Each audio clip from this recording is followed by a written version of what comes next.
Hello, everyone.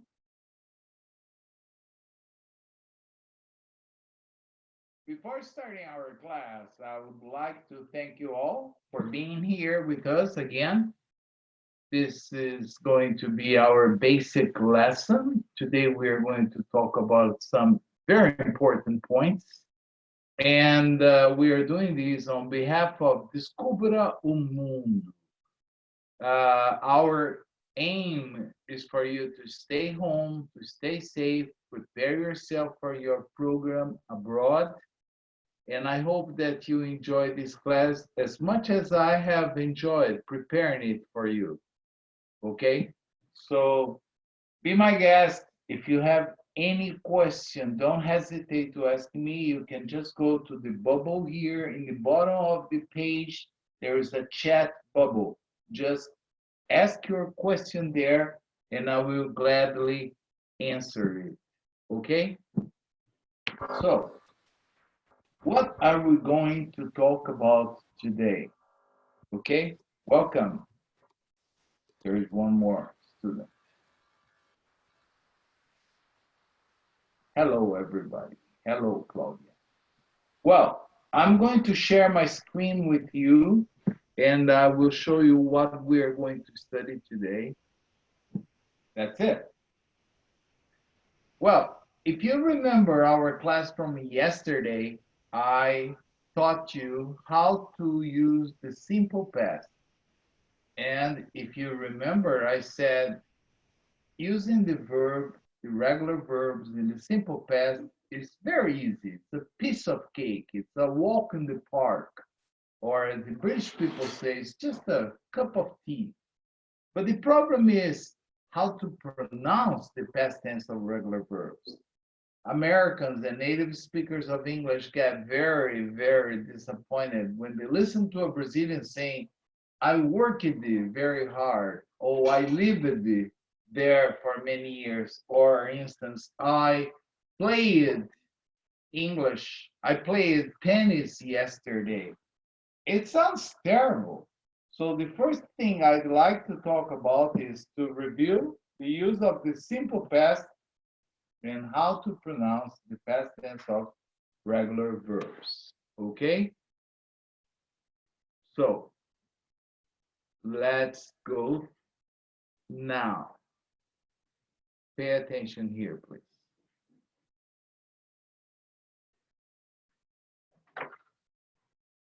You see, highlighted for you in green, you will see the definition. I told you yesterday that the simple past should always be used when you want to talk about an action which started and finished in the past, has no connection with the present, okay? And most important, when you remember the time of the action. As I always say, parents love using the simple past with their children after they come back from I don't know, a trip, or after they come back from a night out. Parents always go, where did you go? What time did you get there? What did you do? Who did you talk to? Because for either a father or a mother, it's important to know the time and the action. When you're talking to a friend, many times you're not interested in the time. What your interest is in the action. So I myself use a lot more the present perfect than the simple past, especially when talking about experiences I've had in my life, places I have been at, I don't know, in from the day I was born until now. It's present perfect. Present perfect, in my case, is much more common than simple past. I guess it's because I'm getting old and my memory often fails me. So I use present perfect a lot more than the simple past. So as you can see here, we have some examples. And as I told you yesterday, there are two types of verbs, regular and irregular. If the verb is regular, you form the past tense by adding D, ED, or IED to the base form. If the verb is irregular, I'm sorry, there is no other way, but you have to memorize. So there are some examples here. I studied last night. He didn't study yesterday. Did they study last week? You see, if you want to ask questions or make negative statements, you have to use the auxiliary verb did or didn't. And once you use did or didn't, there is no need to use or to keep the verb in the past. The verb goes back to the base form. You see, only in the affirmative, I use the verb in the past. I studied. I didn't study. Did I study? Okay. And another very good thing, there is only one form for all the subjects. Imagine if you were here right now studying Portuguese with us, and I would ask you to use the verb to go, which in Portuguese is ir, in the past. Think about it. It would be necessary to memorize 6 different forms for I, you, he or she, we, you, they. In English, if you memorize that the past tense of go is went, you simply say I went, you went, he went, she went, we went, they went. There is no difference. It's the same. The only problem I see concerning the use of the past is the pronunciation of the past tense. So basically, you need to memorize 2 cases, and the rest you just include in the 3rd case. So pay attention here, please. When you have a verb, regular verb in English, and this verb ends in a sound, what is important is always the sound of it. Is the letter T. I'm here, right here, in number 1. The sound is T or B, like need, want, start. What happens? I'm going to add the ED, and this is the only case I will really pronounce ED, but like as a separate syllable. So I don't say started, but started, needed. I wanted to talk to you last night. I needed to talk to my manager. Okay, I wanted to go out, but I can't. Okay, so this is the only case I will pronounce the ED as a separate syllable. The second case, and probably the most important, is this. This is the one which Brazilians suck at. The ED is pronounced like a T sound, T, only T, after all verbs that end with a P sound, a K sound, S sound, this sound, SH, CH, or X. So I've heard many times students saying, I'm sorry, teacher, I'm late because I missed the bus. I feel like, boom, shooting the student for 2 terrible things. First, for being late. I hate late students.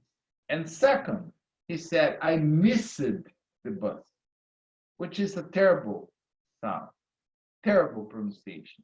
The correct would be, sorry, teacher, I'm late. That would be acceptable once in a while because I missed the bus. You see, you do write I ask with the ED, but the sound here is ask. I asked. He asked me a question. I say I stop with the ED, but I pronounce stop. I stopped going there after I got married. Push. I write the past tense with the ED, but the sound is only T. Push. If you start paying attention, when your teacher gives you a task, after sometimes he's going to say, finished, finished, not finish it, but finished. Ask, stop, fix.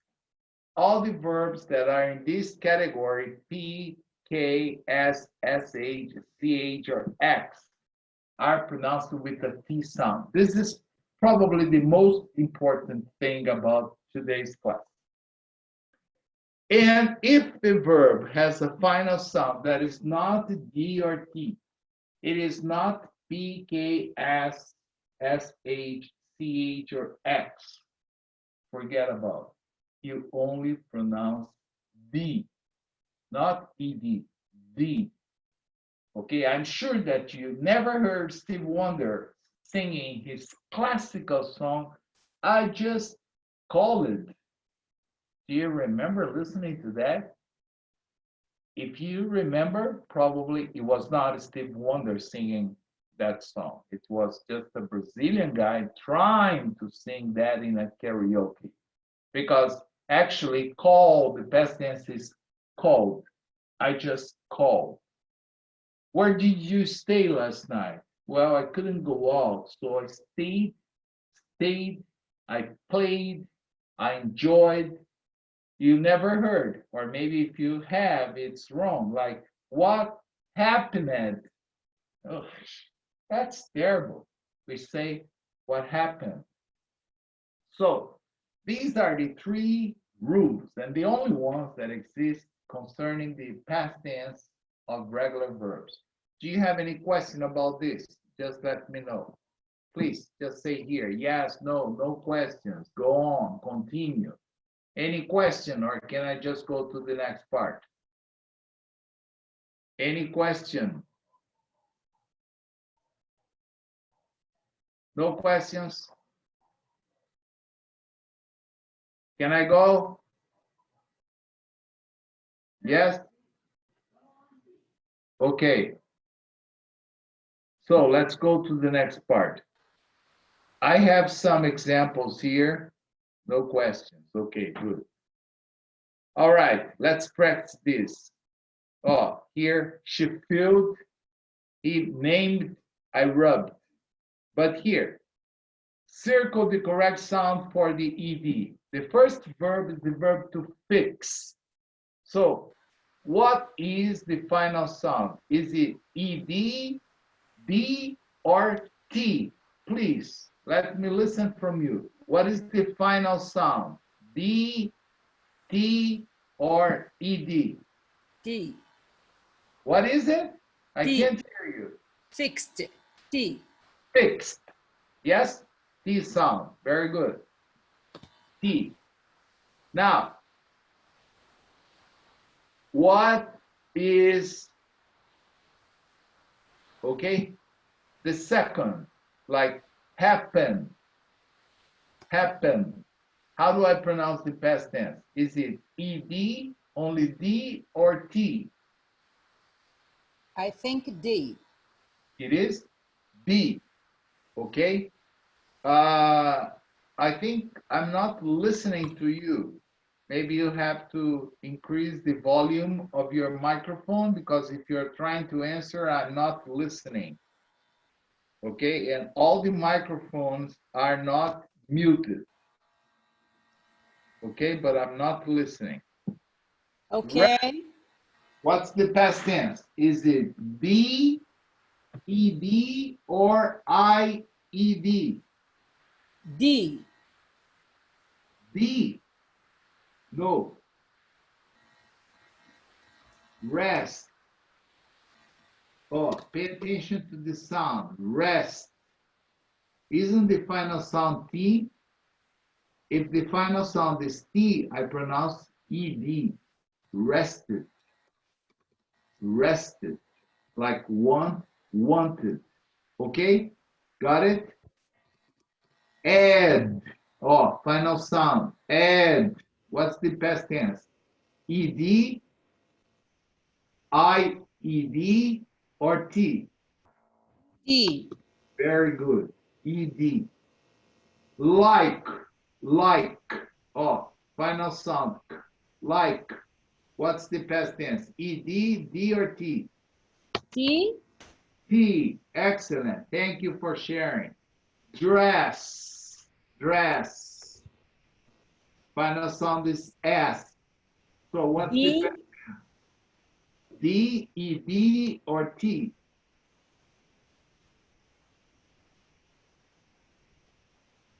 Come on, guys.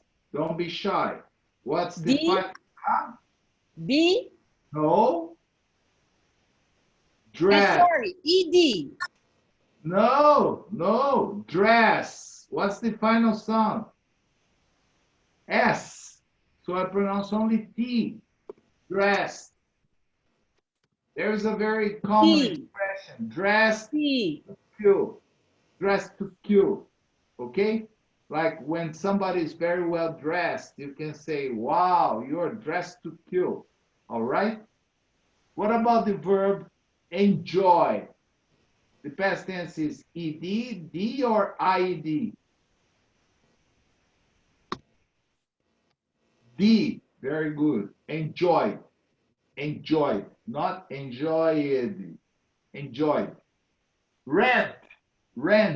Oh, final sound. Rent. T. So is it D, ED, or IED? ED. Very good. Face.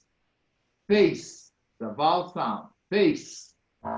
So is it D, ED, or IED? Only D. Face. Okay, good. And last but not least, we have the verb to stop. Stop. What's the final sound? P. T. So what's the pronunciation of the past tense? T. ED, D, or T?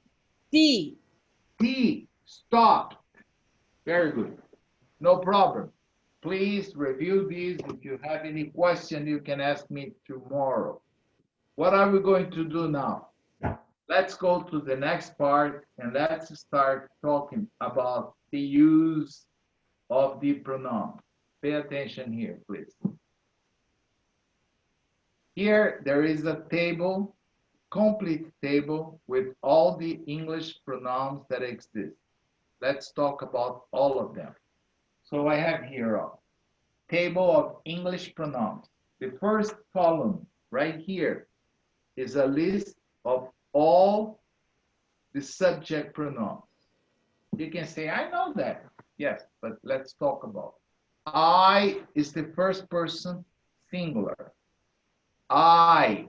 So remember, if you are ever involved in an accident in any speaking country and you hurt yourself badly and you're suffering, you are in pain, please don't start like, I. People are going to get confused because they will probably say, you what? You what?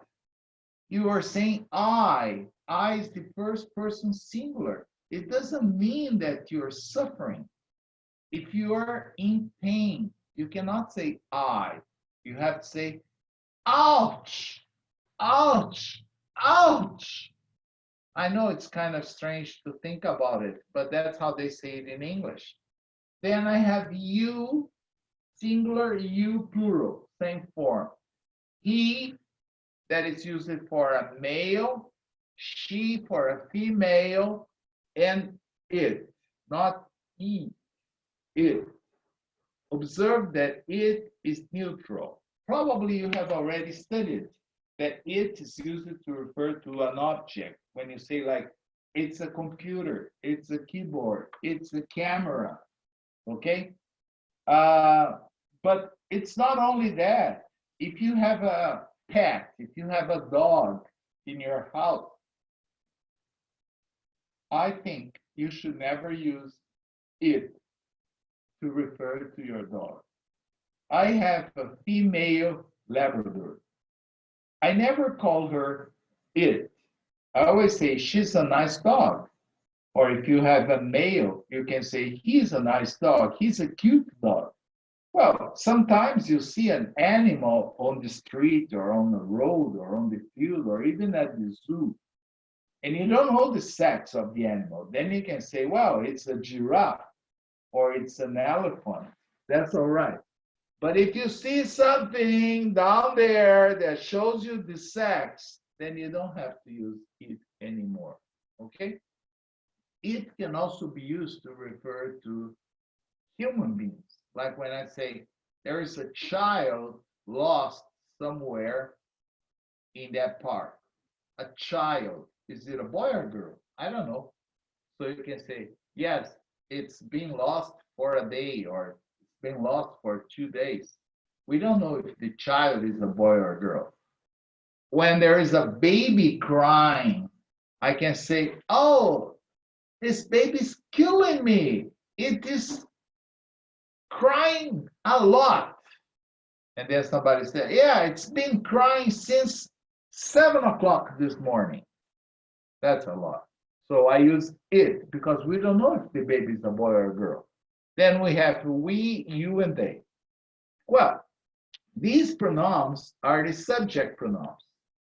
Subject pronouns, which means that in one sentence, they are always going to be the subject of the sentence, which means they are always placed before verbs.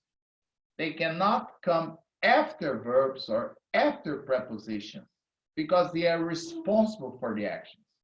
So if I say like, Ted lives in a nice house, Ted lives. It's before the verb to live. If I want to replace Ted by a pronoun, I'm going to say, he lives in a nice house. Okay? If I say Ted and Susan, I have a male, Ted, and I have a female, Susan. But in English, there is only one plural. It's they. So they live in a nice house or they work for the same company. Okay? Now, observe something very important here, please.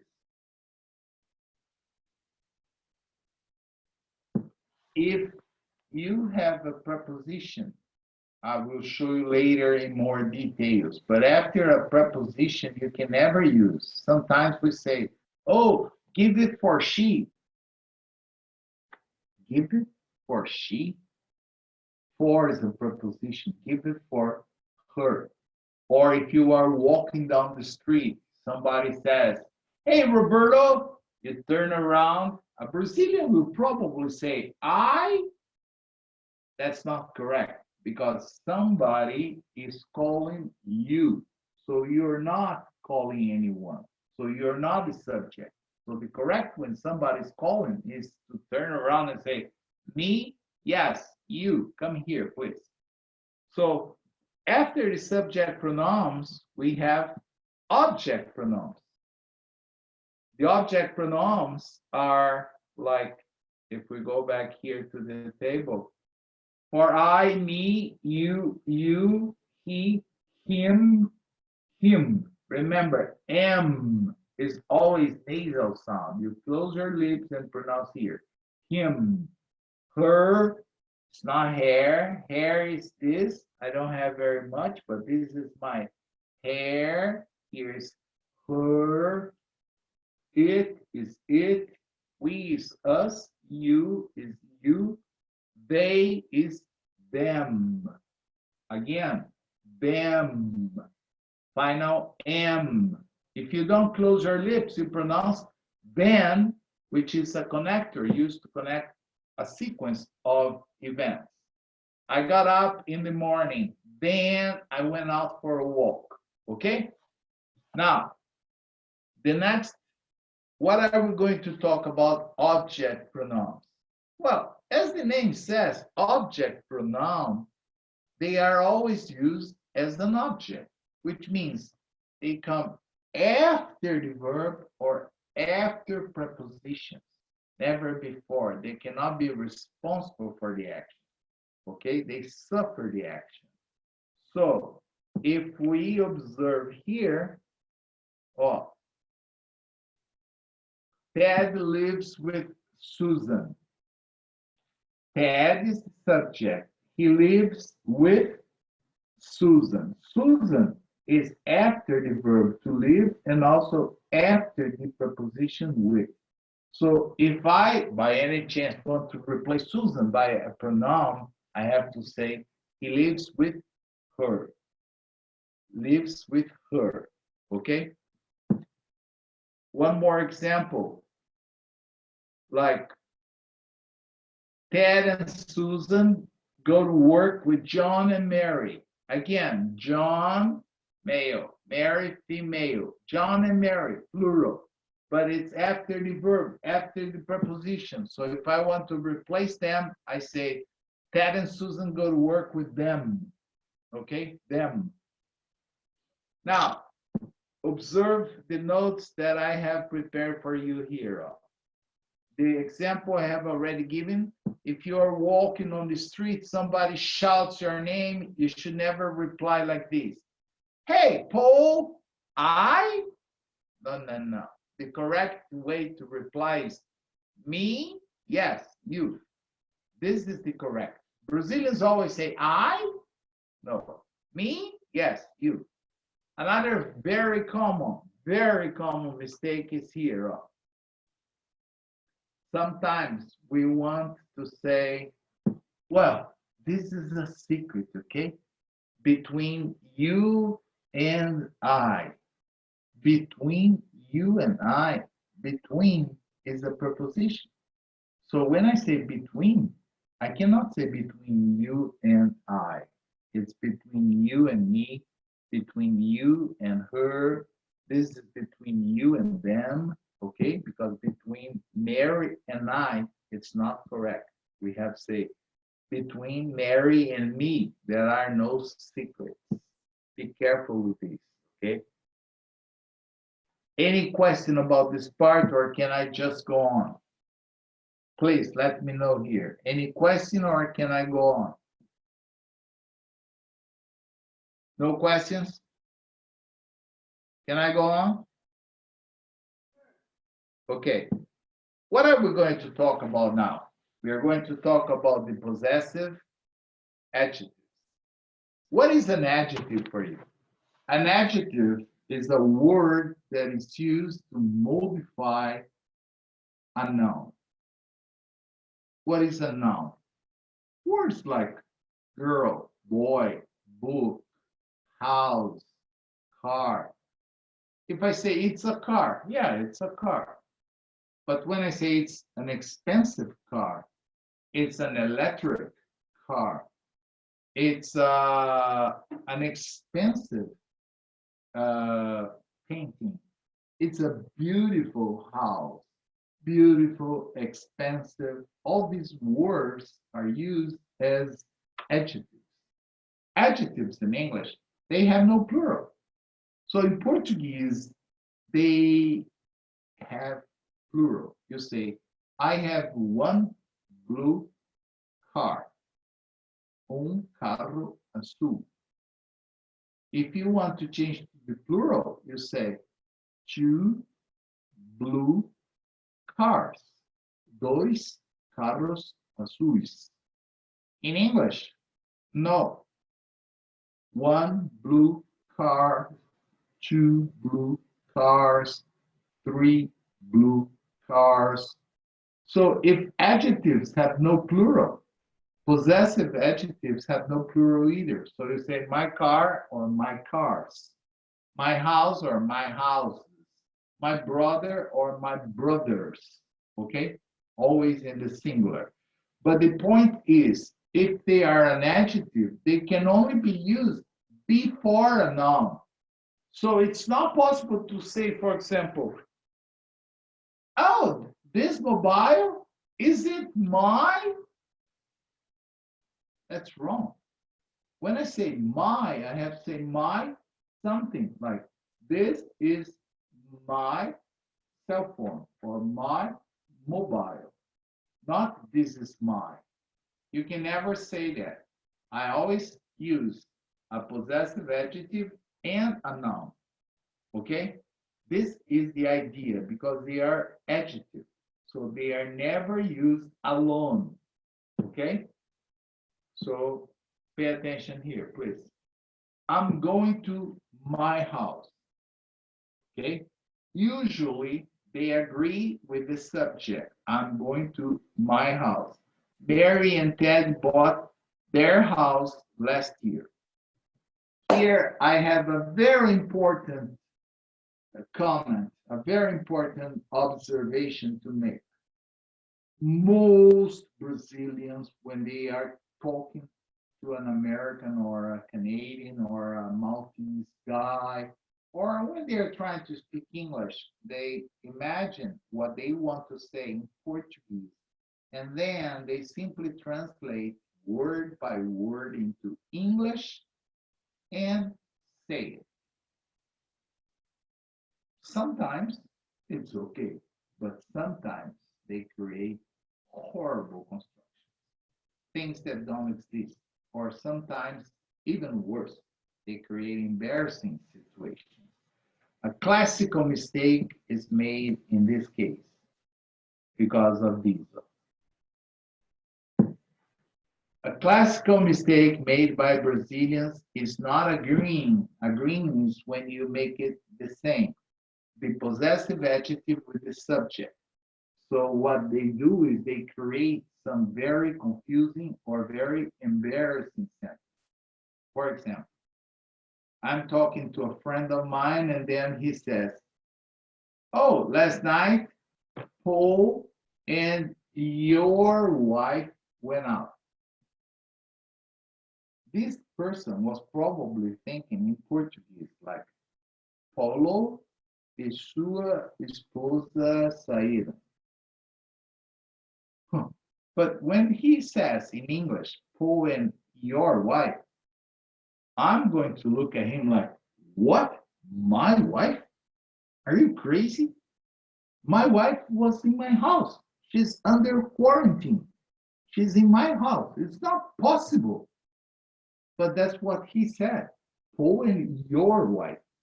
So remember, if the subject is Paul, Paul is he. You cannot say Paul and your wife. Of course, there are some adulteries that are possible to exist or cheating. But if this is not the case, you have to say Paul went out with his wife. And the same case, like, oh, Mary has been going out with your husband, Claudia. My wife is going to kill me. I've never been out with another person. But somebody told my wife, Mary has been going out with your husband. It's not your husband. If the subject is Mary, it's with her husband. All right? It's very important that you remember this. Okay? So, Paul went out with your wife. Please, no way. My wife was home. Paul went out with his wife. Mary likes to drive your new car very much. Same problem. She doesn't like to drive my car. She likes to drive her new car. So remember that the possessive adjectives, they usually agree with the subject. I usually drive my car. But since it broke down, I'm using my wife's car. In this case, I usually drive my car to work, but since it broke down, I'm using her car in relation to my wife's car. So you see, it is possible sometimes not to have the agreement, but in special cases, not like Brazilians usually do. Okay? Very good. The next case we are going to see is the possessive pronouns. So I'll show you the table here, and then I'm going to explain. What is a pronoun? A pronoun is a word that is used to replace or substitute a noun that has previously been used. So we have here, for example, for my, I have mine. For your, I have yours. For his, I have his, the same. Her, hers, its, our, ours, your, yours, their, theirs. Very easy to memorize. Basically, you only need to memorize mine, which is different. If you copy all the possessive adjectives, it's only necessary to add as. To the ones that I already have as, there is no alteration of. Is, his. It's, it. The rest is the same with as. So her, hers. Our, ours. Your, yours. Their, theirs. What is the difference? These are adjectives. They are always used before a noun. And these are pronouns. They are used to replace a noun. But I can only use if the person knows exactly what you're talking about. Now, in the case of the mobile, I have already used in this class, like, oh, is it mine? I told you that was not possible. But if somebody says, whose mobile is this? Oh, it's mine. Mine is okay because it means my mobile. So every time I use a possessive pronoun, what I'm doing is I'm avoiding repeating the noun a second time. Like, my car is here. Where is yours? Oh, mine is down the street. You see, we are trying to shorten the sentences. We can see here some more examples of.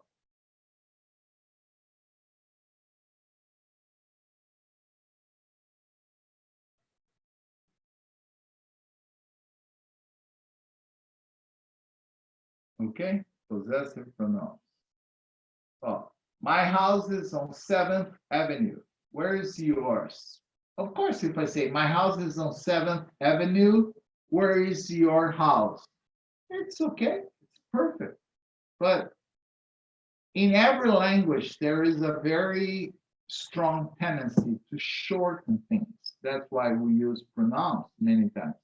Sometimes you are walking down the street, somebody says, hi, how are you doing? Pretty good. How about you?